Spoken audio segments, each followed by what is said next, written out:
నమస్తే అండి, welcome to my channel. ఇవాల్టి రెసిపీ రైస్ పాపడ్, అంటే బియ్యం అప్పడాలు, అరిసి వడాం అని కూడా అంటాం అనమాట.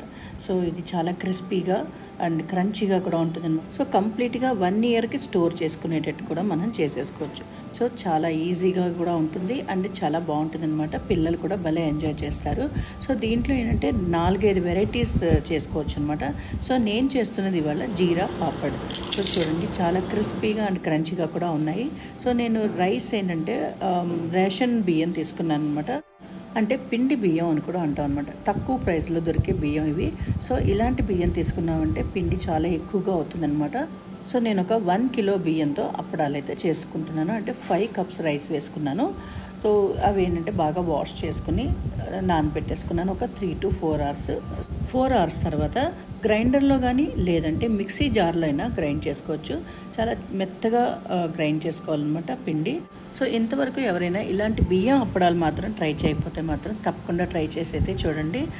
సో దీనికోసం వడాం స్టాండ్, అంటే అప్పడాల స్టాండే ఉండాలని చెప్పి మాత్రం కంపల్సరీ కాదు. సో నార్మల్ ఫ్లాట్గా ఉండే చిన్న చిన్న ప్లేట్స్లో కూడా మనం స్టీమ్ చేసేసుకోవచ్చు. సో ఇప్పుడు గ్రైండ్ అయిపోయింది కదండి. నేను దీంట్లో నెక్స్ట్ ఏంటంటే ఫైనల్గా మనం సాల్ట్ వేసుకోవాలి. సాల్ట్ నేను ఒక 1 టేబుల్ స్పూన్ వేసుకుంటున్నాను. సో అప్పడాలకి ఏంటంటే కొంచెం తక్కువగానే మనం వేసుకోవాలన్నమాట. సో 1 కిలో బియ్యానికి ఒక 1 టేబుల్ స్పూన్ సాల్ట్ వేసుకుంటే చాలు. సో ఎండిన తర్వాత మనకి డ్రై అయిన తర్వాత ఎక్కువ అవుతూ ఉంటుంది అనమాట సాల్ట్. అందుకనే కొంచెం తక్కువగా వేసుకోవాలి. సో ఇప్పుడు గ్రైండ్ అయిపోయింది కదండి. కొంచెం ఫెర్మెంట్ అవ్వాలి. దోశ పిండి అంత ఫెర్మెంట్ అవ్వకపోయినా ఒక 3 to 4 అవర్స్ మాత్రం నేను రెస్ట్ ఇచ్చాను అనమాట. ఫెర్మెంట్ అవుతుంది. సో 4 అవర్స్ తర్వాత నేను ఇప్పుడు చూస్తే ఏంటంటే కొంచెం గట్టిగా కూడా ఉంది కదండి. దీంట్లో కొంచెం వాటర్ కలుపుకుంటూ గ్రాడ్యువల్గా కలుపుకోవాలన్నమాట. ఒకేసారి వాటర్ ఎక్కువ వేసామంటే పల్చగా అయిపోతుంది. సో అంత పల్చగా వేస్తేనంటే అప్పడాలు మనకి తీయడం చాలా కష్టం అవుతుందన్నమాట.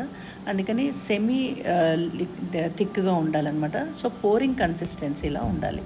సో చూడండి, ఇప్పుడు నేను వీడియోలో చూపిస్తున్నట్టు అలాగ పోరింగ్ కన్సిస్టెన్సీ, థిక్ కన్సిస్టెన్సీ ఉంటే కూడా చాలన్నమాట. సో ఇప్పుడు ఏంటంటే వడాం స్టాండ్ కూడా నా దగ్గర ఉందన్నమాట. సో ఎవ్రీ ఇయర్ నేను పెట్టుకుంటాను కాబట్టి ఈ స్టాండ్ నేను పర్మనెంట్గా పెట్టుకున్నాను. సో ఇవి వాష్ చేసుకుని పెట్టుకున్నాను. సో స్టాండ్ ఇదనమాట. దీనికి రేకులు అంటే ప్లేట్స్ ఉంటాయి. సో ప్లేట్స్ అన్నిటికీ ఏంటంటే ఆయిల్తో కొంచెం గ్రీస్ చేసుకోవాలి. సో దానికన్నా ముందు కుక్కర్ ఒకటి పెట్టుకొని లేదంటే పెద్ద గిన్నె కూడా పెట్టుకోవచ్చు. సో ఆ స్టాండ్ పట్టేంత గిన్నె కానీ కుక్కర్ కానీ పెట్టుకొని దాంట్లో వాటర్ కొంచెం వేసుకోవాలి. ఒక 2 to 3 కప్స్ వేసుకొని హైలో పెట్టుకుని బాయిల్ చేసుకోవాలన్నమాట. వాటర్ బాయిల్ అయ్యే లోపల ఈ ప్లేట్స్కి ఏంటంటే ఆయిల్తో నేను గ్రీస్ చేసేసుకుంటున్నాను. సో ఒక్కసారి మనం గ్రీస్ చేసుకుంటే చాలన్నమాట ఫస్ట్ టైం వేసినప్పుడు. సెకండ్ టైం నుంచి కొంచెం తడి చేసుకుంటూ పిండి వేసుకున్నా కూడా చాలన్నమాట. సో జస్ట్ వడాం వేసే ముందు ఒక 1.5 టీ స్పూన్ నేను జీలకర్ర వేసాను. సో ఇవాళ వేస్తున్నవి ఏంటంటే జీలకర్ర అప్పడాలన్నమాట. సో ప్లెయిన్ అప్పడాలు. మిగతావన్నీ ఏంటంటే పాలక్ అప్పడాలు కూడా చేశాను, అలాగే టొమాటో అప్పడాలు చేశాను అనమాట. సో చాలా వెరైటీస్ దీంట్లో చేసుకోవచ్చు. పుదీనా కూడా చేసుకోవచ్చు అనమాట. సో ఇలాగ కొంచెం ఒక హాఫ్ గరిట పిండి వేసుకుని ఇలా కొంచెం స్ప్రెడ్ చేసుకోవచ్చు. సో అప్పడాల సైజ్ ఏంటంటే అది మీ ఇష్టం అండి. కొంచెం చిన్నవి కూడా వేసుకోవచ్చు, అలాగే పెద్దవి ఫుల్ ప్లేట్ అంతా కూడా వేసుకోవచ్చు. కానీ పెద్ద వేసుకున్నామంటే ఆయిల్ మనకి చాలా ఎక్కువ పడుతుంది అనమాట. ఎందుకంటే ఇది డ్రై అయ్యి మనం ఫ్రై చేస్తున్నప్పుడు ఏంటంటే చాలా పెద్దవి అవుతాయి అన్నమాట అప్పడాలు. సో అది కూడా నేను మీకు చూపిస్తాను ఫ్రై చేసి. సో అందుకనే నేనంటే హాఫ్ సైజ్ వేసుకున్నాను. సో ఇప్పుడు ఏంటంటే వాటర్ కూడా బాయిల్ అయిపోయింది కదండి. దాంట్లో ఇలా స్టాండ్ పెట్టేసి ఒక పెద్ద గిన్నె మనం బోర్లించి పెట్టాలంటే తిప్పి పెట్టాలన్నమాట. సో ఇది బాయిల్ అవ్వడానికంటే స్టీమ్ అవ్వడానికి ఒక 3 minutes అవుతుందన్నమాట. 2.5 to 3 minutes హైలో పెట్టి కుక్ చేసుకోవాలి. అలాగే నా దగ్గర ఇంకొక స్టాండ్ కూడా ఉందన్నమాట. ఇదేంటంటే తట్టె ఇడ్లీ స్టాండ్, తట్టె ఇడ్లీ ప్లేట్స్ అన్నమాట ఇవి. సో దీంట్లో కూడా మనం వడాం పెట్టేసుకోవచ్చు, అంటే అప్పడాలు పెట్టుకోవచ్చు. సో ఈ ప్లేట్స్ కూడా నేను ఆయిల్తో గ్రీస్ చేసేసుకుని ఈ సైజులోనే నేను పిండి వేసుకుని నేను వడాం పెట్టేసుకున్నాను అనమాట. చాలా ఈజీగా కూడా అయిపోయింది. ఇలా 2 స్టాండ్స్ ఉన్నాయంటే మనం ఫాస్ట్గా కూడా పెట్టుకోవచ్చు. సో 1 కిలో బియ్యానికి ఏంటంటే ఒక 55 to 60 వరకు అప్పడాలు అయితే తప్పకుండా అవుతాయి అన్నమాట. కొంచెం చిన్నవి పెట్టామంటే ఇంకొంచెం ఎక్కువ అవుతాయి. సో నేను పెట్టిన ఈ సైజ్ ఏంటంటే 60 అయ్యాయి అన్నమాట నాకు. సో మన దగ్గర ఎలాంటి స్టాండు లేదు, అంటే వడాం స్టాండ్ లేదు, ఆర్ ప్లేట్స్ కూడా ఫ్లాట్ లేవనుకోండి. సో ఇడ్లీ ప్లేట్స్ అయితే తప్పకుండా అందరి ఇంట్లోనే ఉంటాయి.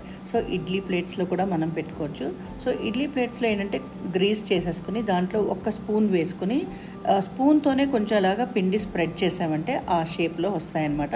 సో అవి కూడా చాలా బాగుంటాయి. సో నేను కూడా అవి నాకు స్టాండ్ లేనప్పుడు నేను అలా కూడా నేను పెట్టుకున్నాను అనమాట. సో ఫస్ట్ పెట్టిన వాయి అయితే స్టీమ్ అయిపోయింది కదండి, అది కూడా కిందకి పెట్టేసి నెక్స్ట్ తట్టె ఇడ్లీ స్టాండ్లో కూడా పెట్టాను కదా, అవి కూడా పెట్టుకున్నాను. ఈ లోపల నేను టేబుల్ మీదే నేను ఒక పెద్ద ప్లాస్టిక్ కవర్ పెట్టుకుని, సో ఇవేంటంటే ఆ ప్లాస్టిక్ కవర్ మీద ఫ్యాన్ గాలికే ఇవి డ్రై చేసుకుంటున్నాను. సో ఇవి తీసేటప్పుడు ఏంటంటే ప్లేట్స్ మించి తీసేటప్పుడు కొంచెం తడి చేసుకుని వాటర్ పెట్టుకుని తడి చేసుకుని ఆ తర్వాత తీయాలి. సో అప్పుడే మనకి ఈజీగా వస్తాయన్నమాట. డ్రై హ్యాండ్తో మాత్రం తీయకూడదు. సో ఇప్పుడు చూడండి అన్నీ కూడా అదే షేప్లో అలా వచ్చేసాయి కదండి.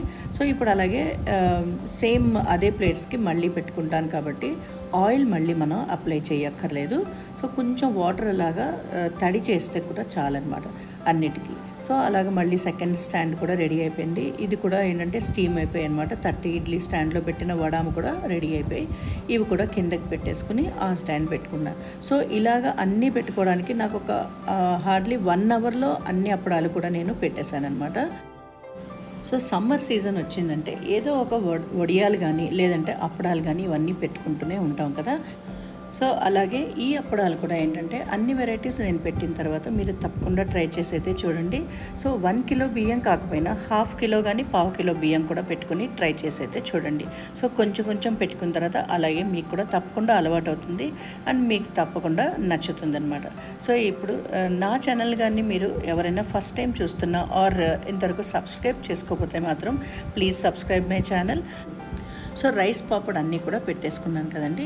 సో ఇవి పెట్టిన రోజు ఏంటంటే ఫ్యాన్ కింద మనం ఫుల్ కంప్లీట్గా 1 డే ఉంచేసి నెక్స్ట్ డే మనం ఒక ప్లేట్లో కానీ లేదంటే చాట్లో కానీ వేసుకుని మంచి ఎండలో ఒక 1 డే ఉంచామంటే 3rd డే మనం పాపడ్ ఫ్రై చేసేసుకోవచ్చు. సో నేను 3rd డే ఫ్రై చేస్తున్నాను అనమాట.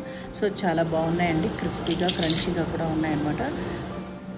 అలాగే నేను పెట్టిన రైస్ పాపడ్ అంటే బియ్యం అప్పడాలు నచ్చినట్లయితే లైక్ చేయండి, షేర్ చేయండి అండ్ కమెంట్స్లో చెప్పండి ఎలా ఉందో నా recipe. And please subscribe my channel Padmaja's cooking recipes. Thank you.